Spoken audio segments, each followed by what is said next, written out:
CQ POTA, CQ Parks on the air. Whiskey 1 Delta Echo Delta. Kilo Delta 4, Whiskey India. Kilo Delta 4, Whiskey India 5x9 at Kilo 8291. Roger. Got you 57 Virginia. Victor Alpha this morning. Thank you for 57 into Virginia 73. QRZ Whiskey 1 Delta Echo Delta. Hi, my name is K.Thomas. You may know my call sign, Whiskey 1 Delta Echo Delta, from the Parks on the Air program. I've made an effort to reach out to a lot of different ham radio operators so that I could learn more about the Parks on the Air program, as well as contesting and DXing. And that's why today I invited Curtis Turner, KB3CMT, to join me. Curtis is a very active POTA participant. He's one of the top 50 worldwide for unique parks activated, total parks activated, and QSOs from those parks. Thank you for joining me today, Curtis. Thank you for having me this morning. So let's just jump right into it. How did you get started in Parks on the Air? Well, I was relicensed September of 2018. Got my technician license there in September. Followed on shortly after with my general in October. And just browsing around the HF bands one night, I heard this person, call sign KB3WAV, calling CQ POTA on 80 meters.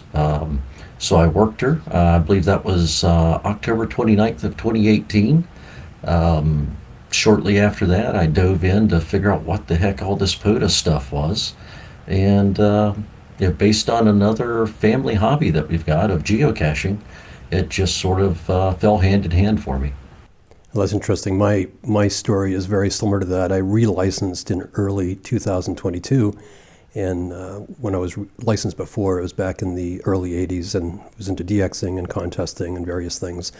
And the first time I heard somebody call CQ POTA, I really shook my head. What's going on here? And I know I responded to several and put them in my log without still knowing what the program was.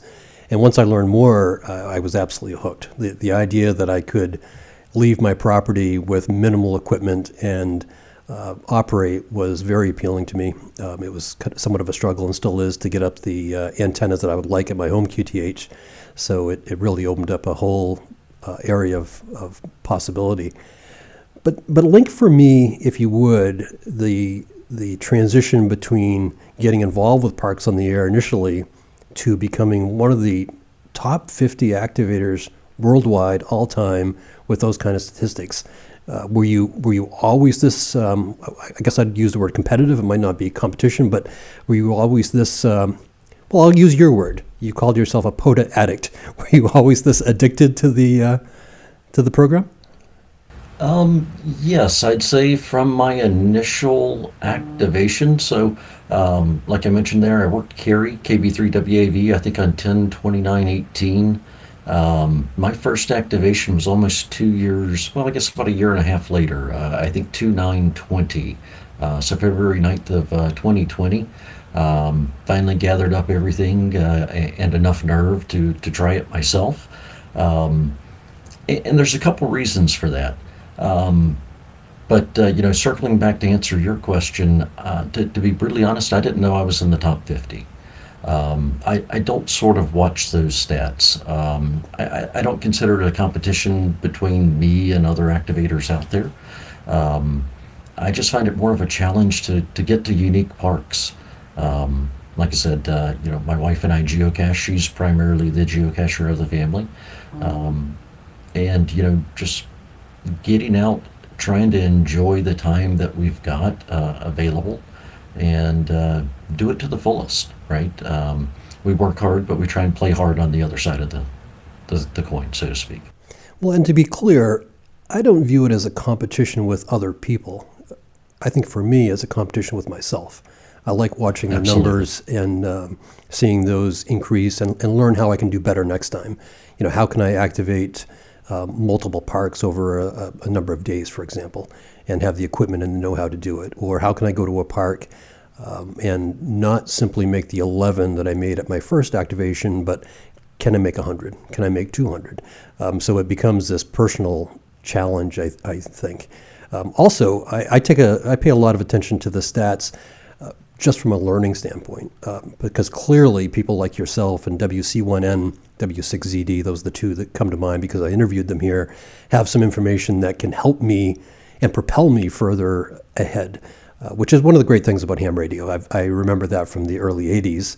The people that were willing to help out and provide information, perspective, and even equipment at times was just amazing. And that hasn't changed in the 4 decades since I left the hobby. So that's really fantastic. Absolutely. And you know, listening and reading the stories of all the fellow activators will help you choose your equipment and choose sort of your activation style, especially with listening to folks. You know, I attribute a lot of my success becoming an activator and just hunting for basically the year and a half that I did.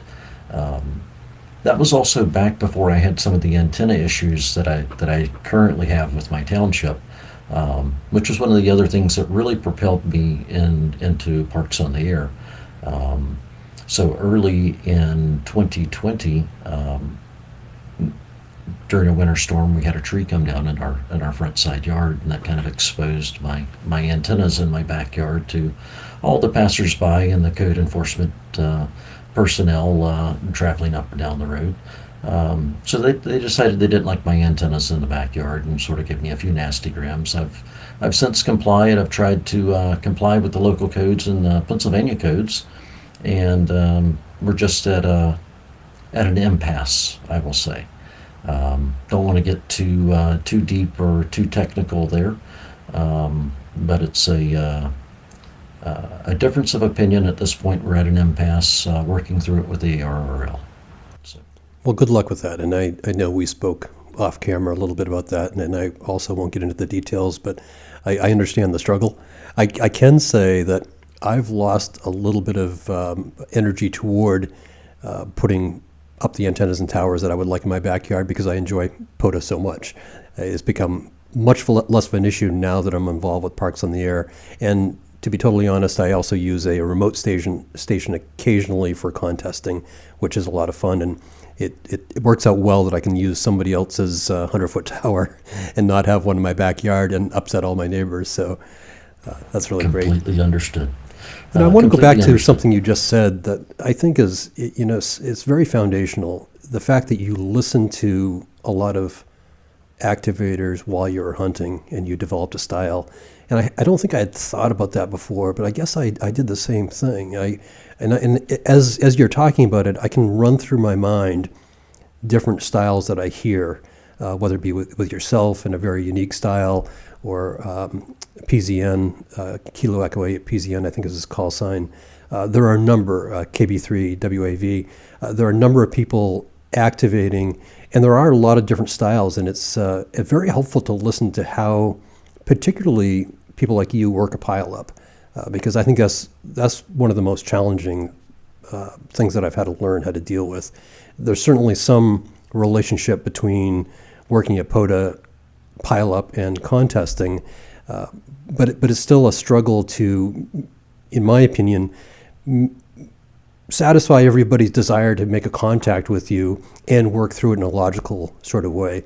So tell me how you do it. What's your approach when you're dealing with pile-ups? And I can attest to the fact that you always have them. So I know your experience with this. Well, pile-ups are extremely challenging, right?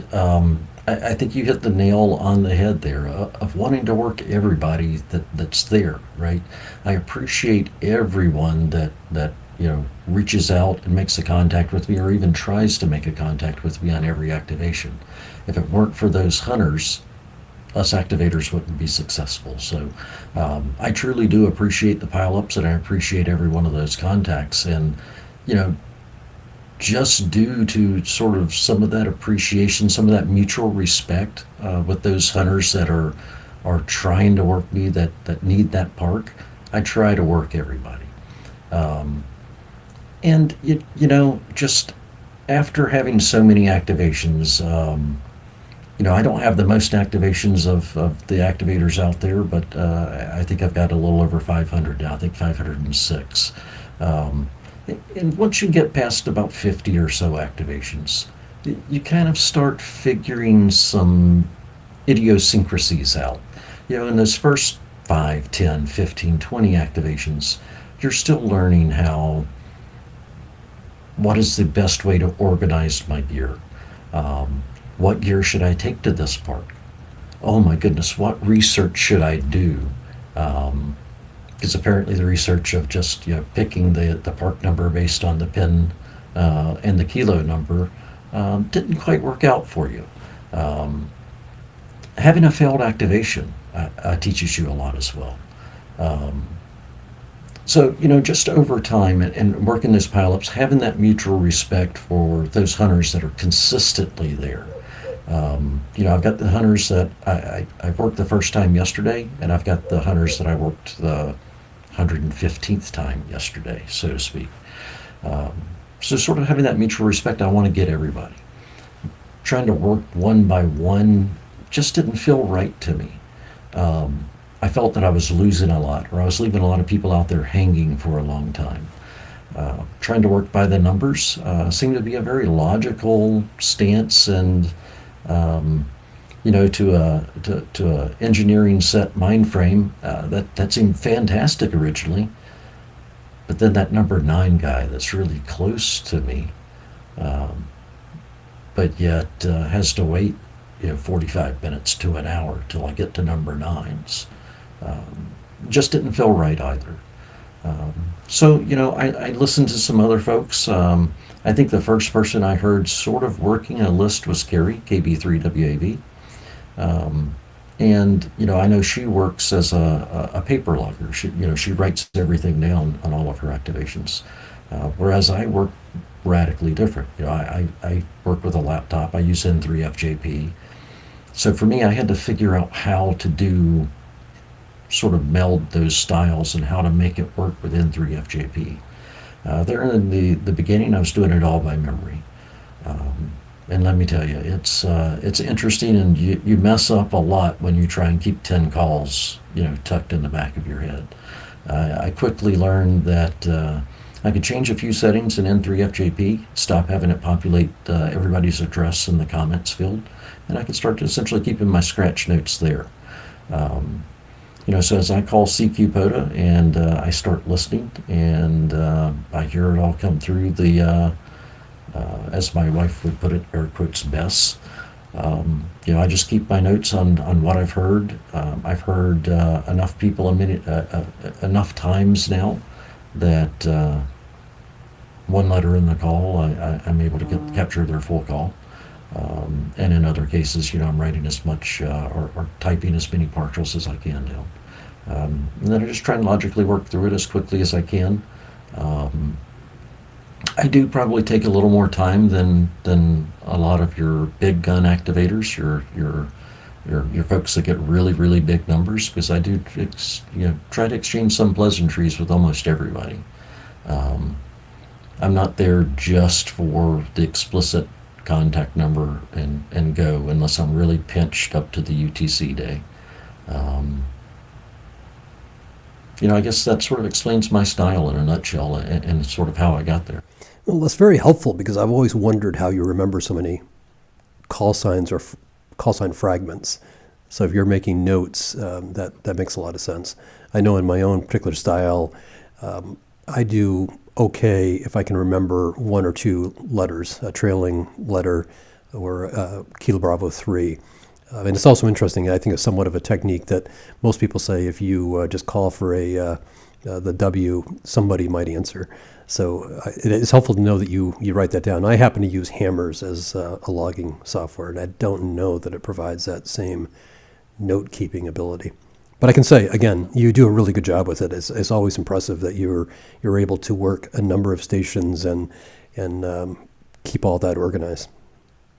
I appreciate it. It's it's an acquired talent, and I think anybody can do it. You just have to figure out your method, right? My method isn't necessarily the best or right way. In fact, there have been some folks that are very vocal that don't like my style. I've had other folks that are extremely vocal that like my style. So I get it. And I do appreciate the folks that let me know either way. Hearing the folks that have a disagreement or a difference of opinion with the way I operate just makes me a better operator. There's other things I can think about. Well, I think that's one of the good things about Parks in the Air. We all get to do it ultimately the way we want to, as long as people are respected along the way. So, I think there's room for your approach and other people's approach. I know in my case, I'm often worried about propagation changes or a gate being closed, so I can move ahead at a pretty fast clip. When I was recently at Moose Point State Park up in Midcoast, Maine, I'd gotten there later than expected and didn't realize they were closing early. So I did work through the contacts pretty fast, very contest style, but I knew that I only had about 45 minutes to do what I was doing, and it felt like the right decision at the time. When the bands are a little bit slower or more dependable even, I find myself pacing a little bit more. Tell me this, when you activate a park, how long does it take you to make that first QSO? Does it usually come to you within the first couple minutes, or do you have to work at that first one a little bit longer? So that's kind of a hard question to answer. So I always start out all of my activations hunting. Every one of my activations I start as a hunter. Well, I take that back. I would say 98% of my activations I start as a hunter. There are very, very few that I pull into a park, I find a frequency, I set up, and I start CQing.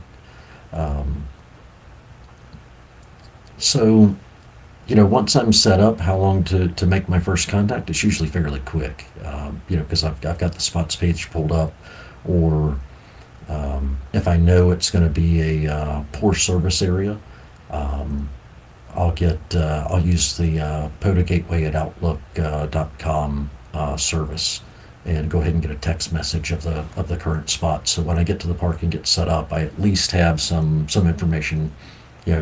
It may be 20, 30 minutes old from where I left service to get into the park and get set up. Or other times I found that I do have just enough cell coverage to get a text message out to POTA Gateway and get a text message back with the park list with current spots in it. So honestly, for me, once I get set up, or essentially once I'm in a parking space to the first contact is maybe 15 minutes.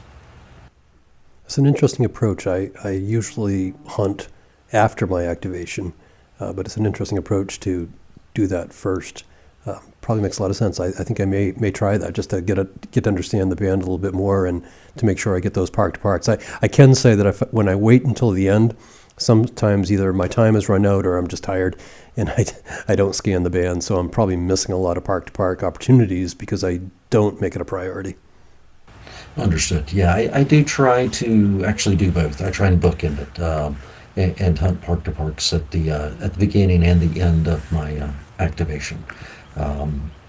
In fact, a lot of times, I'm sort of an oddball, so I'll see my log and I'll see like 78 or 79 or 97 or whatever. So, after I wrap my log down and go QRT, because I can never sort of pinpoint what my last contact is going to be after I've posted myself QRT on the spotting page. In fact, one of the problems I've had here lately is I've had to let me go back. One of the problems I've had here lately is I've had to post myself QRT 4 or 5 times on the spotting page because I'll get respotted. Mm-hmm. So I can never sort of guess who's going to be my last contact, as I'm sitting there calling CQ.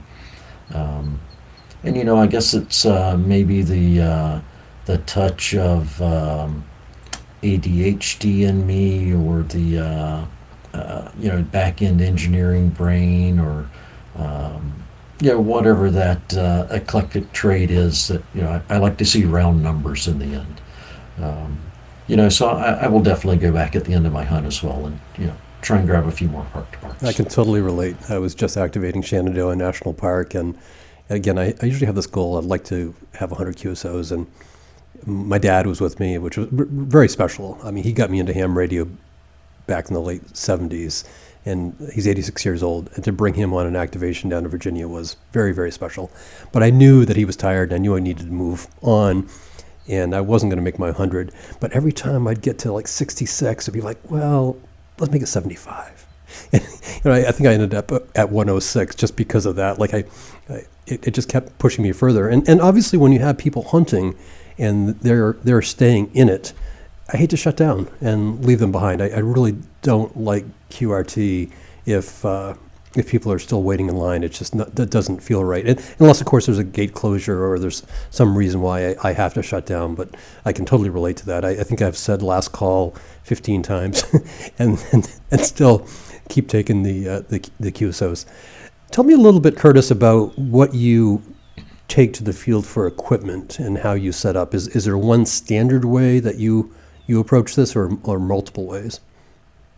I would say primarily there's a standard way that I approach it. So in 85+% of my activations, I've worked from my vehicle.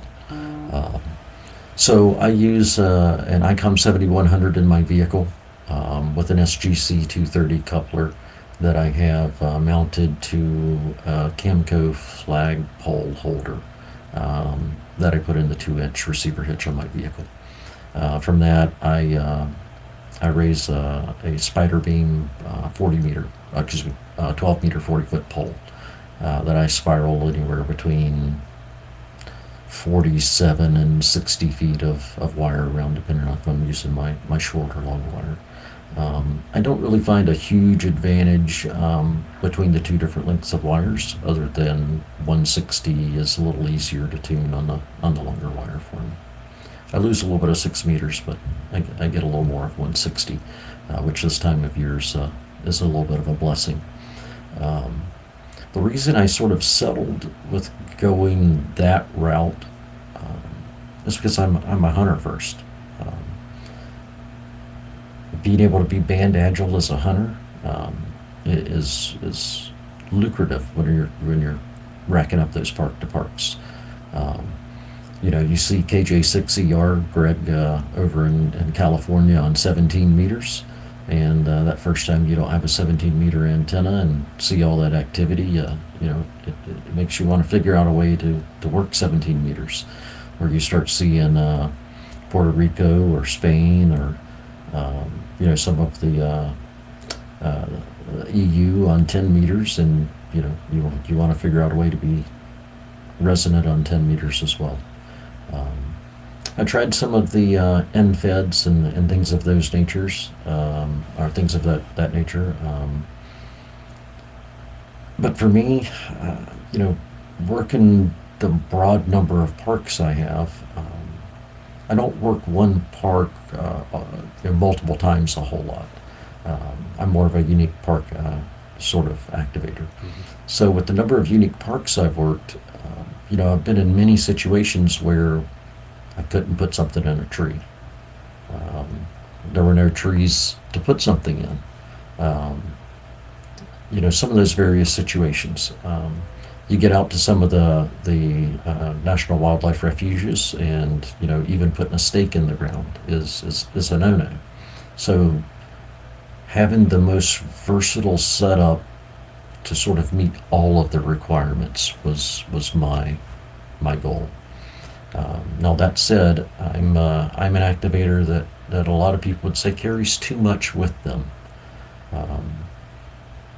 On every one of my activations, even in the dead of winter, I've got enough gear and I'm ready to set up on a picnic table or a bench on a trail if need be. If I can activate from my car in the middle of winter, especially if there's 4 feet of snow on the ground, I prefer to do that. But in situations, I've been to places where I had to get out and hike and actually set up outside and to make it legal for what I wanted to do. In a lot of those situations, it's been a 2-for, 3-for type situation where I just didn't want to get the one park. I wanted to get the trail running through it or the water trail running through it at the same time. I can certainly appreciate that.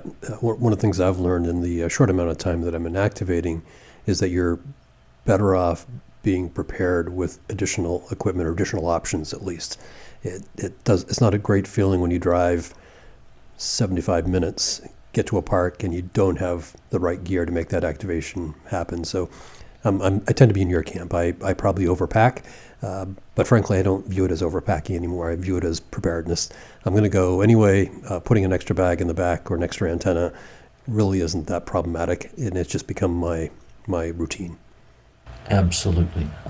Looking back at my stats, from a holistic point of view, I've had 4 failed activations. None of those have been because of equipment or not having something there. My 4 failed activations have all been due to the nut behind the microphone not paying attention to time. In one situation, it was, not paying attention to the time and realizing that I just didn't have enough time to make the contacts I needed before I had to get somewhere. And actually, the other 3 situations were crossing time zones and thinking, 8 p.m. is 0Z, and Right. oh my goodness, I've now got 3 failed activations. But fortunately, in all 3 of those situations, I had a successful activation after 0 Zulu. So it's those learning things, and those things that you try and plan and prepare and carry enough gear, do enough research on the back end to ensure that where you're going, absolutely where you're inbounds to be a legal reference or legal 2 for 3 for 4 for, and then you mess up with the little things like just paying attention to time. So going In back, other Curtis, situations, I've had 2 situations where having all that spare gear has saved me and bailed me out. In one situation, the spare radio. In another situation, a spare antenna. So going back to the spider beam and the vertical, I think you mentioned you spiral that around the mast. Is that what you're doing? Correct. And you've always done it that way. Pretty much. Does that perform well? I presume it does perform well also for DX. Do you get a lot of DX contacts? Yes, I do. It's got a very low takeoff angle. All the standard characteristics of a vertical, right? So I do layout radials also. I put out 10 radials. It used to be 7 radials. I cut one of my radials to make it a little shorter. Basically made 4 out of the 1. My radials are essentially can double over as a radiator if needed. The bulk of my radials would be resonant on 40 meters if I hung them in the air. And that's just, I try and be as resonant as possible and as efficient as possible. Well, already I'm learning a lot. I use a buddy pull vertical set up for 20, and I can convert it to 40, but that takes a little bit of work, putting the coil in. So I tend to stick only with those 2 frequencies, and I don't change easily because it's taking away operating time. So just hearing this advice on having that flexibility would be helpful to me down the road. So thank you for that. Absolutely, yes. I could jump from 6 to 160 meters in less than a minute. Having a feed point coupler, feed point tuner, is the magic sauce to all of that. I initially started out with that with a little shorter wire, basically a resonant 40 meter wire. I found that the SGC series of couplers, which I tend to be a big fan of, you don't really gain a huge benefit from having a resonant 40 meter wire. Having a little longer wire gives me a little better performance on the lower bands, especially top band. And I don't really lose performance on the higher bands. I'm still able to tune the majority of 6 meters, and I'm still pretty efficient there. And I would say I'm pretty efficient based on the number of DX contacts I've had on the high bands, 6, 10, 12 meters. Curtis, switching gears a little bit, you live in Pennsylvania. You've activated a lot of unique parks. I presume you've had to travel outside of Pennsylvania in order to do that. Is that correct? Yes, I've got 22 states activated. So tell me about that. How do you choose and plan for these out-of-state activations? It sounds like a very large commitment. Again, reminds me of W6ZD, who's, I think he's activated over 600 unique parks and takes a lot of road trips to accomplish that. What does that look like for you? A road trip every weekend. Every weekend? Pretty much. Between my wife and I, now that we're pseudo-empty nesters, we have a lot more time to dedicate to the things we like to do. As I mentioned earlier, she's a fairly avid geocacher, and so that goes hand in hand, with parks on the air. We're consistently searching out unique geocaches, unique geotours, geocaching events that we want to go to see the rest of our geo friends, essentially. Aside from that, it's visiting family. We've got a lot of dispersed family. Our youngest is currently in university in Illinois. So here over the last year and a half or so, a lot of my activating Ohio, Michigan, Indiana, Illinois has been trips back and forth to see him, pick him up, take him various things as he's progressed in his college career. Aside from that, some of the western states have been, some of the unfortunate situations in life, having to head out for bereavements, things of that nature, and then planning in a little extra time around that to sort of enjoy the road trip back and reminisce on the situation or that person's life, sort of a deal. So my wife and I are fairly active and sort of respect each other's hobbies and try and meld them together as much as we can. So it sounds like the majority of those are road trips via vehicle. Have you taken your equipment via plane? Not as of yet. Okay. Something I'm very interested in. I've done it a couple times, once to the Caribbean, which was less than successful. I was able to make some contacts, but it was early on in my ham radio and my POTA experience, and I've learned a lot since then, so I can't wait to try it again. But recently took the gear via plane to D.C. and Virginia. So that was a whole other level of having to limit what I was taking because of just the limitations of air travel, which is a little nerve-wracking to think about making the commitment to bring a large Pelican case full of gear, and you might not have the one piece that you needed to have a successful activation. Fortunately, it went well, and I'm very intrigued to continue to learn how to do that successfully. And I hope to have a conversation with Kilo 4 Yankee Tango Zulu, who just was down in the Virgin Islands, St. John, activating. You may have seen him on the POTA spotting page, but it sounds like he has a lot of interest in doing more of that himself. Yes, that is one of the things I do have sort of in the plans here in the future. I do have a family member that's now down in Brazil, so I've been researching, what I need to do to be able to operate in Brazil. I've also been looking at a few other places. As I mentioned earlier, now that my wife and I are pseudo-empty nesters, we're looking down the road. Once retirement comes here in another decade or so, hopefully we'll be at the peak of another solar cycle, and POTA will be as active as it is today. That's awesome. I have a question for you that I should have researched ahead of time. I did not, but I was going through your POTA page and the dozens of awards that you've received, and I know you don't spend a lot of time looking at them, but one was the N1CC award, and I don't know what that is. So N1CC, having contacts on 10 bands and at least 10 parks. So N1CC is another one of those award aspects that will sort of force you as an activator or hunter to be band agile. I'd have to go back and look. I think I've got 13 or 14 parks with over 10 bands worked.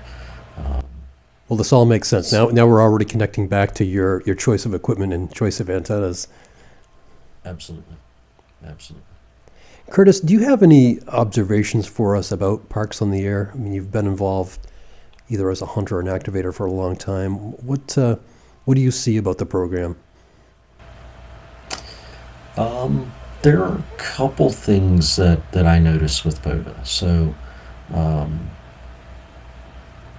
just in the point in time that I've been an activator, Parks on the Air's had some explosive growth. I mean, it's been almost exponential just in hearing the amount of activators out there, much less hunters. Aside from that, I after becoming a ham radio operator again, I've been fairly active in the community, and I've gone to quite a number of ham fests, including Dayton. Probably the most talked about thing I hear across the majority of those ham fests or various topics of discussion is Parks on the Air. So I cannot say for certain, but it is my opinion that Parks on the Air is probably one of the things that seems to be breathing some new life into ham radio in general. There's so many things that we do as POTA operators that lend themselves to AIRS type activities or the various community events that all the clubs around the country and world are participants in. It's just sort of a second nature. So I see POTA as probably being one of the big instigators for folks getting into ham, especially during our time of COVID. I think there were a lot of us that were talking about Parks on the Air, still getting out and enjoying our parks, and we saw a licensing growth there during the times of COVID. And I think those folks that were new to ham radio saw something they could, for lack of a better way of putting it, connect with. It was a way for them to get out and express themselves, still stay socially distanced and experience something new, so to speak. Well, I can certainly count myself as one of those hams. I got, as I said, relicensed in March of this year. And a lot of that was as a result of pattern shifts because of COVID and deciding I'd like to do something a little bit different with my time. It also makes me think of my recent conversation with W1DED, who is still in the running for the Sprout or the Bailey Sprout Award, meaning he's activated every day this year. And he was telling me that, in fact, he's had a string of nearly, I think, over 500 activations day after day after day. And a lot of that was as a result of COVID and wanting to get out of the house and do something that still felt safe, but got him out, and he was hooked. Absolutely. I have a lot of respect for those Bailey Sprout activators out there. I think KB3WAV, Kerry, and KE8PZN, James Mon, are all in that sort of a exclusive little group there. I sort of started out the year with a loose goal of trying to activate every day, and I quickly learned in the month of January how difficult that was. So I sort of backed up and I amended my goal to, I wanted at least 365 activations in the year. I wanted at least one activation for every day, but not necessarily every calendar day. Which I've succeeded in, and by the end of the year I will surpass. But that's one of the other really, really unique things and really compelling things, in my opinion, of the Parks on the Air program. Jason, Thomas, Vance, all those guys, in the beginning, Julie, and there's a lot of people I'm leaving out, from the infancy of POTA, really tried to make this as adaptable of a program as any activator or hunter would want to see. So going back to, it's not a competition, although it is a competition. There's sort of goals or competitions I set for myself, right? I'm not necessarily challenging Carrie, KB3WAV, although I may look at something she's accomplished and, go, I want to do that. So I'll set that as my internal goal. So it's a competition for me and myself, right? The closest thing that I can think of to competition inside of POTA is that one Support Your Parks event, every year, sort of the plaque event. When that did kick off, and a lot of that goes to Vance N3VEM, I believe, just from understanding the history and starting and creating that.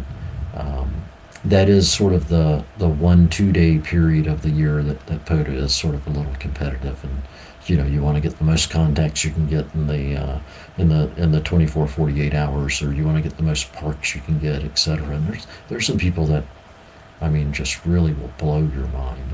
Like KN4YM Bill down in Florida, Bill Brown, and some of the epic roves he goes on during Support Your Parks, or N6JRD, I'm trying to remember his Canadian call, VE3JLN maybe, James up in Canada, just the rove he went on for Support Your Parks. I think it was some crazy number, above 50 parks in a day, right? It's just insane, the dedication that some of these folks will put to their challenges. And to a degree, we're all kind of nuts behind the microphone that like to challenge ourselves in some of these unique ways.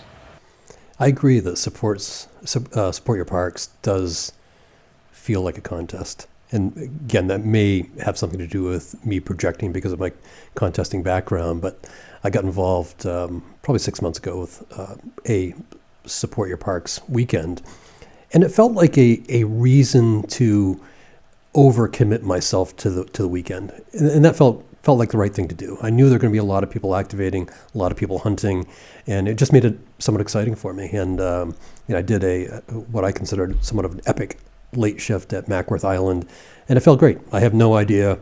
I certainly didn't win anything. That wasn't the point. The point was I wanted to participate. I wanted to do something larger at Mackworth Island than I'd ever accomplished before, and I did, and it felt really great. I'd like to see that progress into more and more of a contest. I'm always interested in statistically what other people are doing, and I think you said it well. It becomes a way to target better performance yourself. What's my equipment look like? What's my setup look like? In this case at Mackworth Island, I used a tent. It was not a great choice because it was high winds and the tent was getting blown all over the place. My antenna got tipped over. So it makes you recalibrate all those decisions. Getting back to Parks on the Air from a more general standpoint, what would you like to see out of Parks in the Air in the future over the next 1, 3, 5 years?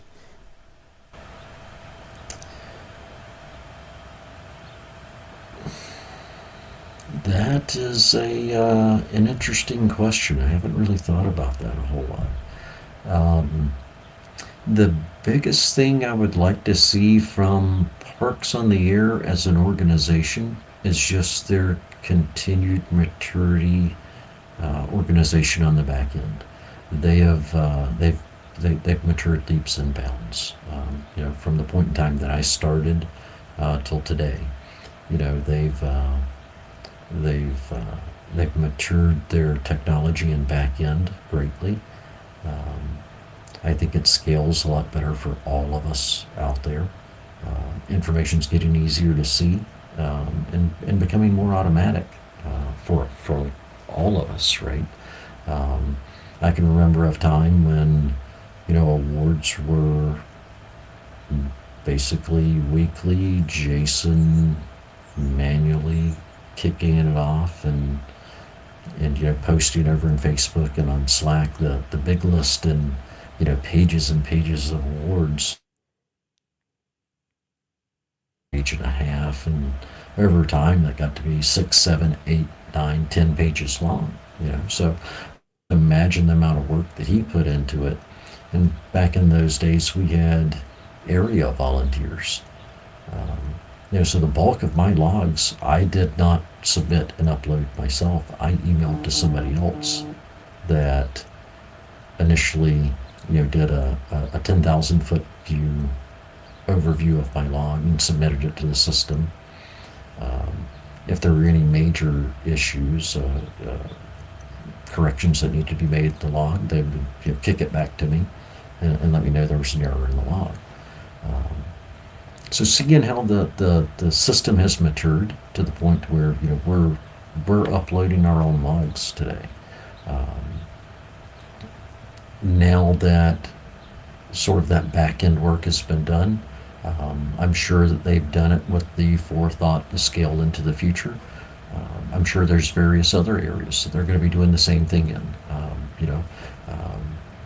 Not to let out too much from conversations I've had with various people, but I have heard that there are multiple things on the development horizon and targets here in the future.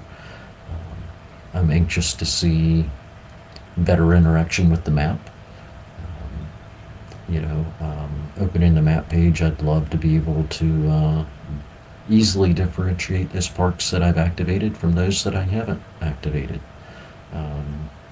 I'd almost love to see it in sort of a heat map style, so I can see the parks that I've activated more than 10 times versus the parks I've activated once versus those that I've not activated.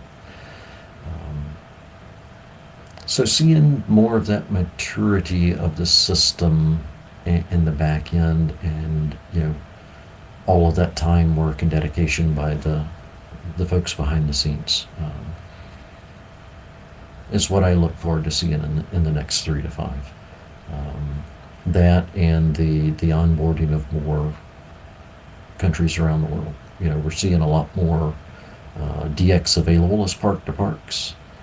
Not just DX hunting us, more DX opportunities for us to hunt. So I enjoy that also. I look forward to the day when basically all countries in the world have joined in, and there's a area mapping coordinator for all of that, various areas, and any and everybody that has the opportunity to play radio can get out and play POTA. Well, Curtis, I feel as though there's more questions I could ask, but I want to end on that note because that was fantastic. That was a great answer for something you hadn't considered before. I'm totally on board with those objectives over the next 1 to 5 years. And I do have to say, I've been impressed from the beginning with Parks on the Air interface with the ham radio community. I'm talking about the software interface, the usability, and the fact that they continue to grow that in a positive direction is so impressive, because frankly, it doesn't exist at that level within ham radio, which was one of the surprises I discovered when I turned the gear back on, early this year and got back into ham radio. I was a little surprised at how there hadn't been as big an effort to keep up technologically with that interface, the computer interface I'm talking about. I'm not talking about equipment. And Jason and his team over at Parks on the Air have certainly done that. Absolutely. And it's just extremely impressive from my point of view. Jason, Vance, Julie, Thomas, all those guys, and there's many that I'm missing. They all do this from the gratitude of their heart, right? I mean, they're all volunteers. None of them are paid positions. And there's a deep list of volunteers out there, So it's not just those 4 or 5 that we outright know. There's a lot of volunteers in the background that do a lot on a day-to-day basis that I really appreciate. They've really pulled together an interesting organization, and yes, they are doing it on the forefront of technology in ham radio versus um, sort of antiquated technologies or some of the things we've seen out there with other sites. Well, Curtis, I appreciate your time today. I greatly appreciate the opportunity, and thank you very much for inviting me. I've been talking to Curtis Turner, KB3CMT. You'll find him on the POTA spotting page, I'm sure, almost every day. Go look for him, ask him questions. Thank you for joining me today. I greatly appreciate the opportunity. Z Whiskey 1 Delta Echo Delta. Alpha Golf 2 Sierra. Alpha Golf 2 Sierra, you're 5x9 at Kilo 8291. Roger, roger. You're also 59 New Jersey. Thank you for New Jersey, 73 QRZ Whiskey 1 Delta Echo Delta. CQ POTA, CQ POTA, CQ Parks on the air. Whiskey 1 Delta Echo Delta.